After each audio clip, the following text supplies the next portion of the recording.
ওকে, ভাইয়ের নামটা কি? ভাইয়ের নাম মোহাম্মদ নৌশাদ। মোহাম্মদ নওশাদ। জি। আচ্ছা, থাকেন কোথায় এখানে? বাকি আছে কম্বোডিয়া আছে। কম্বোডিয়ার কোথায়? আছে লিভার সাইড আছে। রিভার সাইডে। জি। ওকে, তো আপনার এখানে কোথায় কাজ করেন? কাজ করি ভাই এখান থেকে 400 কিলো দূরে। 300-400 কিলো কোথায় কাজ করেন? কাজ করি সিয়ানবে।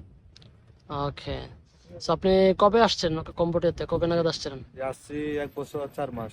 1 বছর 4 মাস। জি। আচ্ছা, তো কিভাবে, কোন প্রক্রিয়া আসলেন? আসলাম দালালের মাধ্যমে। হুম। আসার পরে যে আপনার পাসপোর্ট ভিসা এখনো দেয় নাই। আচ্ছা, মানে সময় দিতে দিতে আজকে 1 বছর 4 মাস হয়ে গেছে। মানে প্রথম কি টুরিস্ট ভিসা আসছেন, তাই তো? টুরিস্ট ভিসা আসছে। আচ্ছা, প্রথমে টুরিস্ট ভিসা আসছেন, তারপর কি করছেন, মানে আপনার ওয়ার্ক পারমিট চেঞ্জ যে করছেন? ওয়ার্ক পারমিট ভিসা লাগানো হয়েছে। আচ্ছা, সেক্ষেত্রে কত টাকা লাগছে ওয়ার্ক পারমিটে? ওয়ার্ক পারমিট ভিসা আপনার 520 টাকা মতো পড়ছে। $520। জি, আচ্ছা, 520 $520 আপনার বাংলাদেশি টাকায় প্রায় 1 লক্ষ টাকার উপরে খরচ হয়েছে। জি জি। প্রতি বছর ঋণও খরচ কিরকম হয়? ঋণের খরচ এইটাই লাগালেই হয়, আর কোনো খরচ দিতে হয় না। আচ্ছা, মানে আর কোনো খরচ নেই না, প্রতি বছর বছর? এইটাই 1 বছর পর পর আচ্ছা, এটা লাগাইতে হয়। এখানে আপনাদের যে কনস্ট্রাকশন কাজটা মূলত কি কি কাজ করেন আপনি? কানেকশনের কাজ বলতে আপনার বিল্ডিং এর কাজ আর কি। হুম। বিল্ডিং এর কাজ আপনার হেল্পারি দিলে $15 আর আচ্ছা। যদি মিস্ত্রি যদি ভালো কাজ জানে, অভিজ্ঞতা জানে, হুম। 18 টাকা থেকে 20 টাকা হতে পারে। আচ্ছা, মানে পার ডে বলতে 8 ঘন্টায়? 8 ঘন্টা 8 9 ঘন্টা। ঘন্টা মানে এক জায়গায় একরকম আর কি। বুঝতে পারছি, তাহলে সেই হিসাব করলে তা প্রায় বাংলা টাকা প্রায় 40,000 টাকার উপরে 40 সামথিং আসে। 45 হাজার টাকার মতো পড়ে। 40,000 থেকে। আর থাকা তো ফ্রি? টাকা ফ্রি, খাওয়া নিজের আর কি। আচ্ছা, বুঝতে পারছি। আর এখানে আপনাদের কম্বোডিয়ার পরিবেশটা কিরকম মূলত? পরিবেশ আল্লাহর মতো ভালোই, কিন্তু এক আমাদের জায়গায় এক পরিবেশ আর কি। মানে নমপেনের সিটিতে তো ভালো, মানে নর্থ একটু সিটি ভালো, কিন্তু এক জায়গায় অন্য সিস্টেম অন্যরকম। বাট গ্রাম সাইডে আমাদের বাংলাদেশের মতো। বাংলাদেশের মতো আবহাওয়া ঠিক আছে। বাংলাদেশের মতো আবহাওয়া, বাংলাদেশের তাই না? আবহাওয়া। আচ্ছা, আর এখানে আপনার মুসলিম কিরকম বা বাংলাদেশি মুসলিম কিরকম আছে? আপনি কম অল্প ওই মুসলিম, হুম। কিন্তু মুসলিম কিছু জায়গা আছে হুম। এখানে, এছাড়া আপনার মুসলিম জায়গা পাবেন না। বাংলাদেশি কিরকম আছে এখানে? বাংলাদেশে আপনি ধরেন 10 ভাগের মধ্যে 2 ভাগ আছে মুসলিমের জায়গা, কম্বোডিয়া 10 ভাগের মধ্যে 2 ভাগ? 2 ভাগ আছে। আচ্ছা, বুঝতে পারছি। তাহলে সেক্ষেত্রে আপনাদের মানে খাওয়াটা কি নিজের? খাওয়া নিজের, হ্যাঁ। আর থাকা মালিকের? টাকা মালিকের। ওকে। আচ্ছা, কেউ সামথিং, ধরেন যে আপনি কেউ আসলো, বৈধভাবে আসলো টুরিস্ট ভিসা, সে অবৈধ হয়ে গেল কোনো কারণে, সেক্ষেত্রে তার মানে দেশে যাওয়ার প্রক্রিয়াটা কি? দেশে প্রকৃতি হতে হলে এর থেকে বাংলাদেশ থেকে এম্বাসি আসে, হুম। মাসে বা 2 মাসে আসে, আসার হুম। পরে এম্বাসির সাথে যোগাযোগ করে, হুম। যোগাযোগের মাধ্যমে যাইতে পারে। পাসপোর্ট করে মানে নতুন পাসপোর্ট করতে হয়। আচ্ছা, আচ্ছা। তাছাড়া আপনি অবৈধভাবে যাইতে হবে, না হলে বাংলা 1 লাখ টাকা 1,20,000 খরচ করে অবৈধভাবে যাইতে হবে, তাহলে এম্বাসি দিয়ে ধরাতে যেতে হবে। মানে আমি যতটুকু শুনছি যে এখানে আপনার থাইল্যান্ড এম্বাসি থেকে লোক মাসে 2 বার আসে। মাসে মাসে আসে, মাসে 2 বার আসে বা এমন 2 মাসে পর পর আসে।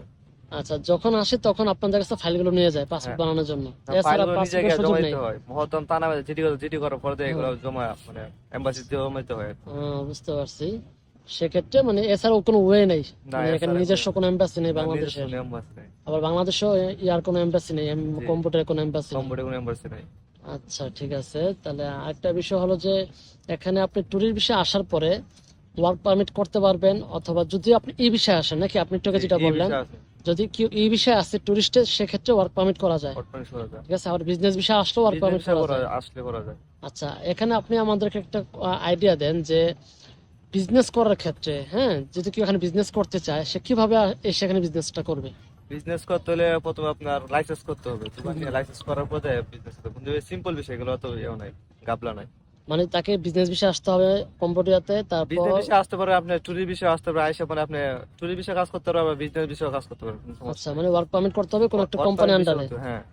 আচ্ছা, এখন সে যদি আবার কোম্পানি ওপেন করতে চায় নিজের নামে, তখন সেক্ষেত্রে নিজের ক্ষেত্রে এটা করতে পারবে, সমস্যা নাই। এই মানে বিষয়টা আপনার করতে মানে পারবে। প্রসেসটাই সেম, মানে আপনার কিছু প্রসিডিউর আছে যেগুলো মেনটেন করে আপনার কিছু একটা নির্দিষ্ট অ্যামাউন্ট দিয়ে আপনি কোম্পানি হ্যাঁ ওপেন হ্যাঁ করতে পারবেন, হ্যাঁ, নিজস্ব তাই তো? অ্যামাউন্ট দিয়ে এগুলো করতে হবে। আচ্ছা, এখন কেউ যদি স্টুডেন্ট ভিসা আসে, সেক্ষেত্রে কোনো আইডিয়া আছে আপনার কিভাবে, মানে কোনো ফেসিলিটি পাবে কিনা, বা ইউনিভার্সিটি খরচ কিরকম? এটার ব্যাপারে আমার আইডিয়া নাই। আচ্ছা, এই ব্যাপারে আইডিয়া না আপনার, শুধুমাত্র ওয়ার্ক মানে ম্যান পাওয়ার সেক্টর গুলোতে আইডিয়া আছে, তাই হ্যাঁ তো? হ্যাঁ হ্যাঁ। আচ্ছা, ঠিক আছে। তা আপনাদের প্রজেক্টে কতজন কাজ করেন, কনস্ট্রাকশন প্রজেক্টে? প্রজেক্টে লোক আছে আপনার 300 লোক থাকে, 400 লোক থাকে, ঠিক আছে। হুম, হুম। তারপর আপনার যদি বাঙালি মাধ্যমে থাকেন তে অল্প লোক থাকে, 10-12 জন 15 জন লোক থাকে। আবার এমনও চাইনা কোম্পানি আছে আপনার 500-1000 লোকও আছে। আচ্ছা, একটা কথা আমি শুনি যে এখানে কম্পিউটার অপারেটর নামে লোক এনে হ্যাঁ আপনার বিভিন্ন ক্যাসিনো বলেন, বিভিন্ন জুয়ার মধ্যে আসক্ত করে, বা এই টাইপের এগুলো কথাগুলো সত্য নাকি মিথ্যা? হ্যাঁ হ্যাঁ, এগুলো সত্যি। সত্য না? এখানে মূলত কাজটা কি করে ওদেরকে এভাবে আইনে? এগুলো আইনে এগুলো কাজের দেয় ঠিকই, কিন্তু এগুলো দেওয়ার পরে আপনি কোম্পানিতে কিছু টাকা নেয়, টাকা নেওয়ার পরে অনেক লোক আছে আপনার বিক্রি করে দেয়, বিক্রি করার পরে এইগুলো লোকটা যেগুলো বিক্রি করছে এগুলো লোকটা খবর লয় না। আবার অনেক কোম্পানির লোক আছে আপনার খবর নিয়ে আসে, যদি ওই লোকটা ফায়ার হয়ে যায়, এফআইআর হয়ে যায়, এটা বাইর করে আনে, ঠিক আছে। আর যদি বাইর না করে তাহলে বাংলাদেশ টাকা না, টাকা আয় না, কোম্পানি থেকে টাকা দিয়ে হলে বের হতে হয়, নাহলে আটকায় নেই, খাওয়ান দাওয়ান বন্ধ করে দেয়। মানে মোট কথা হলো এখানে যারা দালালের মাধ্যমে আসবে, সিন্ডিকেটের মাধ্যমে আসবে, হ্যাঁ, তাদের জন্য syndicate খুবই বিপদ, বিপদ হতে তাদের পারে। পরিস্থিতি খুবই নাজুক নাকি? জি। এখন সেক্ষেত্রে এর থেকে উপায় মানে রেহাই পাওয়ার উপায়টা কি, মানে কিভাবে কোন কোন মাধ্যমে আসা উচিত? সবচেয়ে বেশি আপনার ইংরেজিতে এম্বাসি নাই, ঠিক আছে। হুম। এখন আমাদের নিজের মাধ্যমে কাজ করে যদি আসতে পারে, আচ্ছা আচ্ছা, কোনো দালালের মাধ্যমে তার হাতে পড়ে না পড়ে। দালালের মারফতে আসা যাবে না, তাই জি, তো? জি। আচ্ছা, বুঝতে পারছি। আচ্ছা, এখানে বাসা ভাড়া কিরকম, মানে রুম ভাড়া কিরকম হয় এখানে রুম ভাড়া সিটিতে? সীমিত, অল্প আমরা টাকায়। যদি দেখাই, আমরা এখন বর্তমানে আছি রিভার সাইডে। হ্যাঁ, রিভার সাইডের নমপেনের রিভার সাইড। তো এখানে মূলত যে জায়গাটা দেখতেছেন, এখান থেকে প্রচুর টুরিস্ট আসে, এখানে ঘুরতে আসে। ইভেন এখানে আমাদের বাংলাদেশে অনেক ভাইরা আসে এই সাইডটাতে ঘোরার জন্য আসে। তেমনি আজকে একজন ভাইকে পেয়ে গেলাম, রশদ ভাই, যার সাথে আমরা কথা বলতেছি মূলত এই বিষয়টা নিয়ে, যে তিনি কিভাবে আসলেন, কোন প্রক্রিয়া আসলেন, তো কি কাজ করেন, এই বিষয়গুলো নিয়ে। তো এখন আমি ওনার থেকে জানতে চাইবো যে আপনার এখানে রুম ভাড়ার ক্ষেত্রে, না রুম ভাড়ার ক্ষেত্রে প্রাইসটা কেমন হয়? রুম ভাড়া আপনার আছে $100 আছে, $200 আছে, $150 আছে, $50 আছে, মানে আপনি যেরকম চাহিদা পাবেন হুম, এরকম ভাবে। বুঝতে পারছি। যদি আমরা যে এই সাইড গুলো দেখাই, যে নমপেনের এই সাইড গুলোতে, এই সাইড গুলোতে আপনার কেমন ভাড়া? এরকম আপনার $200 $150 পার হবে, $200। $150, যেটা বাংলা টাকা আসে প্রায় আপনার বাংলা টাকা প্রায় 15,000 20,000 টাকা 15-20 হাজার টাকার মতো আসে। খুব মানে দাম বেশি না, আমাদের অনেক দাম কম, দাম কম। আমাদের কিন্তু এত আপনার বেশি না। বিদ্যুৎ বিল, হ্যাঁ, কারেন্ট বিল, বিদ্যুৎ বিল, পানি বিল নিজে গ্রহণ করতে হয় আর কি। বাট এখানে স্যালারি রেঞ্জের তুলনায় এরকম আহামরি এরকম কোনো ভাড়া না। না না, স্যালারি রেঞ্জের তুলনায় এরকম মোটামুটি মানে সাধ্যের মধ্যে আছে সবার সাধ্যের মধ্যে। মধ্যে আছে। বুঝতে পারছি। আপনার এখন যে সাইটটা দেখতেছেন মূলত এটাকে বলা হয় কম্বোডিয়ার মুসলিম পাড়া, বা এখানে মুসলিম অধ্যুষিত এরিয়া বলা হয়। এই সাইটগুলোতে আপনার সবচেয়ে বেশি মুসলিম এখানে বসবাস করে। তো আমাদের বাঙালিরা বাংলাদেশি, সবচেয়ে বেশি। হ্যাঁ ওই সাইটটাতে বাংলাদেশিরা অনেকে আছে, রশদ ভাই বললো যেটা বললো। তো এই সাইটটা, এটা হলো আপনার মুসলিম পাড়া বা মুসলিম অধ্যুষিত এরিয়া। তো কেউ যদি আসেন এখানে যাওয়ার চেষ্টা করবেন। আর আমাদের এই সাইটটাতে, নমপেন এই সাইটটাতে আমাদের আহ, অনেক প্রচুর বাংলাদেশি ভাইয়েরা আসে, আপনি দেখতে পারতেছেন। তো যদি আসেন এখানে আমাদের অনেক বাংলাদেশি ভাইদের পেয়ে যাবেন, যাদের সাথে আপনার কথা বললে বিষয়গুলো বুঝতে পারবেন। এবং কি টুরিস্ট এসে থাকলে নমপেনের এই এরিয়াটা, বিশেষ করে আমি যে এরিয়াতে এখন আছি নমপেনের, তো এই এরিয়াটা সবচেয়ে একটু মানে ডিজিটালাইজেশন বলেন বা ডেভেলপমেন্ট বলেন, সবকিছু এখানে হয়েছে। বাট গ্রামের দিকে আমাদের যাওয়া সম্ভব হয় না এখনো। গ্রামের ভিডিও ইনশাল্লাহ যদি সামনে আসে আমরা দিয়ে দিব আপনাদেরকে। তবে বাট রশদ ভাইয়ের সাথে কথা বলে যেটা বুঝলাম, যে এখানে জীবনমান ওইরকম উন্নত না, আবার ওইরকম খারাপও না, খারাপ না, মোটামুটি মোটামুটি। চলে, ঠিক আছে না? তো মোটামুটি আবহাওয়া বলতে আপনি বাংলাদেশের মধ্যে সবকিছু আবহাওয়া। বাংলাদেশের মতো আবহাওয়া, যেটা আমি অ্যাকচুয়ালি আমি আপনাকে ম্যাচিং যেটা বলে কম্পেয়ার করব, মালয়েশিয়া, থাইল্যান্ড, ভিয়েতনাম এবং কম্বোডিয়া, এই 4-5টা দেশের, আর একটা আছে লাওস, এই 4-5টা দেশের ওয়েদার প্রায় সেম। সেম। সারাদিন বৃষ্টি হবে, সারাদিন আবার মাঝে মধ্যে রোদে। বৃষ্টি হয় না, হ্যাঁ, আবার রোদ আছে। এক কথায় প্রতি সপ্তাহে 2-3 দিন বৃষ্টি থাকবেই। থাকবেই। হ্যাঁ, আর এখানে একটাই ঋতু, গরম মানে গ্রীষ্মকাল, এখানে কোনো শীতকাল নাই, তাই তো? এখানে একটাই ঋতু, প্রতিদিন বৃষ্টি হবে, যখন বৃষ্টি হবে তখন মনে হবে যে খুব ঠান্ডা, খুব ঠান্ডা। শীত, শীতকাল চলে আসছে। ঠিক আছে, তখন এই আবার এই বৃষ্টি পরে আবার রোদ আসতে পারে। হ্যাঁ বুঝতে পারছি। তো এরকম একটা বিষয়। তবে হ্যাঁ, কেউ যদি মালয়েশিয়ার ফ্লেভার পাইতে চান তাহলে আপনি কম্বোডিয়া যেতে পারেন, অথবা ভিয়েতনাম যেতে পারেন, তাহলে আপনি মালয়েশিয়ার ফ্লেভারটা পাবেন। বাট মালয়েশিয়ার মতো এরকম মানে লাইফ লিড হয়তো করতে পারবেন না, বাট খারাপও থাকবেন না, এটাও সত্য যে কম্বোডিয়ার মানুষ খারাপও থাকে না। আচ্ছা, আরেকটা বিষয়, যে ভাই এখন আপনি একটু আগে বলছিলেন যে আপনি এখন কাজ নাই, মূলত কাজটা নাই কিসের জন্য? কাজটা নিয়ে আমি বর্তমানে আছি এই যে পাসপোর্ট দেওয়ার জন্য, পাসপোর্ট দেয় না আমার হাতে। কারণ এখানে আপনি ভালো একটা কাজ পাইতে গেলে ভিসা, ওয়ার্ক পারমিট চেক করে। আচ্ছা, আছে। এখন আপনার তো ওয়ার্ক পারমিট আছে, যে ওয়ার্ক পারমিট আছে, ভিসা আছে, কিন্তু আমার হাতে পাই হ্যান্ড না। পাসপোর্টটা নাই। পাসপোর্ট আমি হাতে পাই না কেন? আচ্ছা, তার মানে বোঝা গেল যে আপনার হাতে যতক্ষণ পর্যন্ত হ্যান্ড পাসপোর্ট, হ্যাঁ, হ্যাঁ, ফিজিক্যালি পাসপোর্টটা না থাকবে ততক্ষণ পর্যন্ত আপনাকে কেউ কাজ দিবে না, না কাজ দেবে না। যতই আপনার ওয়ার্ক পারমিট যতই থাকুক, পারবো। যতই আপনার ভিসা থাকুক। এটা মানে কোম্পানি দেখাইতে হয় আমার ওয়ার্ক পারমিট আছে, ভিসা আছে, আমি বৈধ। শুধুমাত্র ওয়ার্ক পারমিট ভিসা থাকলে হবে না, না না, ওইটাও দেখানো লাগবে, এটা মানে অরিজিনাল দেখাইতে হবে আর কি। মানে অরিজিনাল পাসপোর্টটা দেখানো পাসপোর্ট, লাগবে। ভিসা, ওয়ার্ক পারমিট দেখাইতে হবে। আচ্ছা এটা আচ্ছা। আপনি ভালো একটা কাজ করতে পারবেন। এখন আপনার কাছে সাপোজ আপনার কাছে শুধুমাত্র আমার ছবি পাসপোর্ট টবি সবই আছে, ফটোকপি আছে, ছবি ফটোকপি আছে, সবকিছু, হ্যাঁ, এগুলো কিন্তু কাজ করতে ফিজিক্যাল না থাকার কারণে আপনি পারতেছেন না। পারতেছি না। বুঝতে পারছেন, জিনিসটা বুঝতে পারছেন, কারণ আমাদের এক এক দেশে এক এক রকম রুলস রেগুলেশন এবং নিয়ম নীতি। তো কম্বোডিয়ার বিষয়টা হলো এরকম, যেমনটা মালয়েশিয়ায় ফটোকপি দিয়ে আপনার কাজ করা যায়, মালয়েশিয়া ভিসা এটা আগে করা ফটোকপি যেত, ফটোকপি আগে করা যেত, এখন বর্তমানে এখন বর্তমান বন্ধ হয়েছে। করা যায়। জানতে পারলেন যে মালয়েশিয়া যেমন ফটোকপি ভিসাতে কাজ করা যায়, এখানে কম্বোডিয়ায় সেটা না। কম্বোডিয়ায় ভিসা পাসপোর্ট থাকা সত্ত্বেও যদি আপনার কাছে হ্যান্ড পাসপোর্ট বা ফিজিক্যাল পাসপোর্ট না থাকে, আপনি কোনো কাজই করতে পারবেন না। বিষয়টা এরকমই। তো কাজ করা যায় অন্য জায়গায়, কাজ করা যায় এক সপ্তাহ 10 দিন কাজ করা যায়, বেশি কাজ করা যায় না। আচ্ছা, এখানে কোন সেক্টর সবচেয়ে বেশি বেতন পাওয়া যায়? সবচেয়ে বেশি বেতন পাচ্ছে কেসুনি কাজে।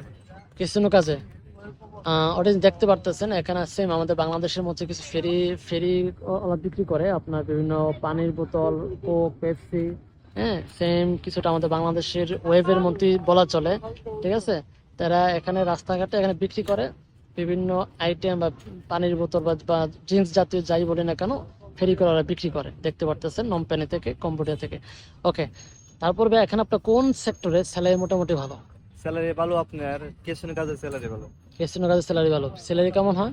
স্যালারি আপনি $800 থেকে $1000, $1200 পর্যন্ত চাই। এটা তো আমি যতটুকু শুনছি কমিশন ভিত্তিক, Commission। যত বেশি মানুষকে আপনি ঠকাতে পারবেন হ্যাঁ, তবে আপনি প্রমোশন হবে। প্রমোশন হবে, জি। বা ঠকাতে না পারলে এখানে কোনো স্যালারি নাই, না না না, স্যালারি নেই। আর যদি আপনাকে হালাল ভাবে ইনকাম করতে, তাহলে কি করতে হবে?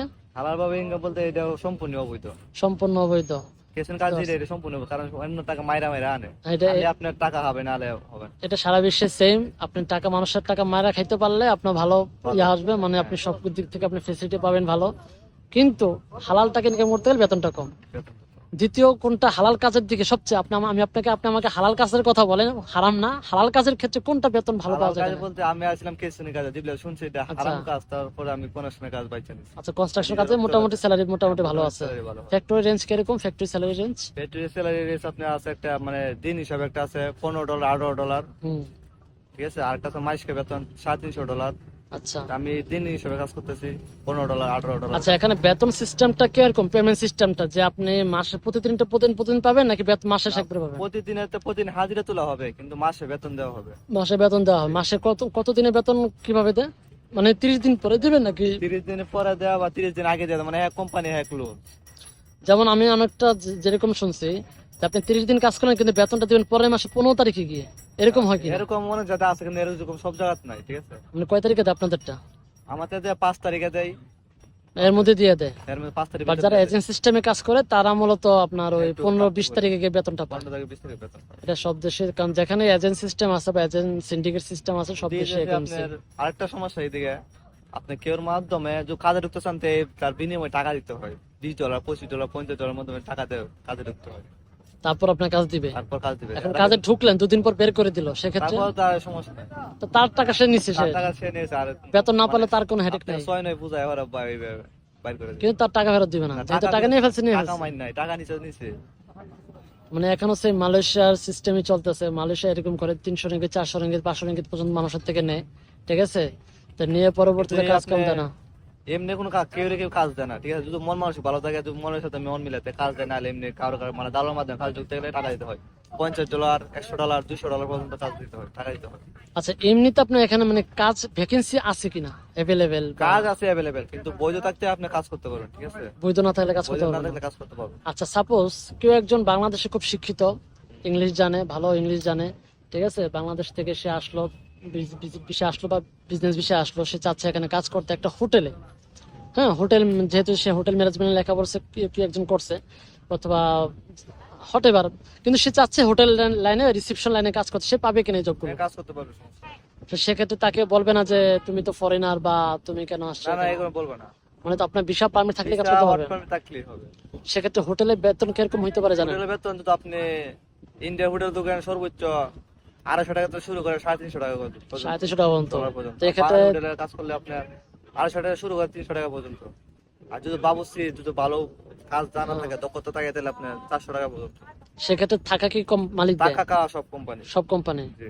থাকা আর কম ভিসা মালিক নিজে তারপরে লাগাইতে হয়, কোনো অনেক অনেক ইয়া আছে, ভিসা কোম্পানি লাগা দেয়। বুঝতে পারছি, কিন্তু সুযোগ আছে। হ্যাঁ, শুধু কিন্তু মূলত এই দেশে এম্বাসি নাই তো, তার জন্য এই অবস্থা। তো এম্বাসি থাকতে তো একটু লোক মানে ইয়া থাকতো। বুঝতে পারছি। তো আমরা দৃষ্টি আকর্ষণ করবো যাতে কম্বোডিয়া বাংলাদেশ এম্বাসি স্থাপন করে এবং কূটনৈতিক সম্পর্ক বৃদ্ধি করে। আর আরেকটা বিষয় হলো যেটা, যে আপনার এখানে রেস্টুরেন্ট বা অন্যান্য যে সেক্টরগুলো আছে, restaurant, cleaning, super shop, super market, এগুলোকে বাংলাদেশে নিয়োগ দেয় কিনা এখানকার কোনো কোম্পানি বা না না, এরকম না।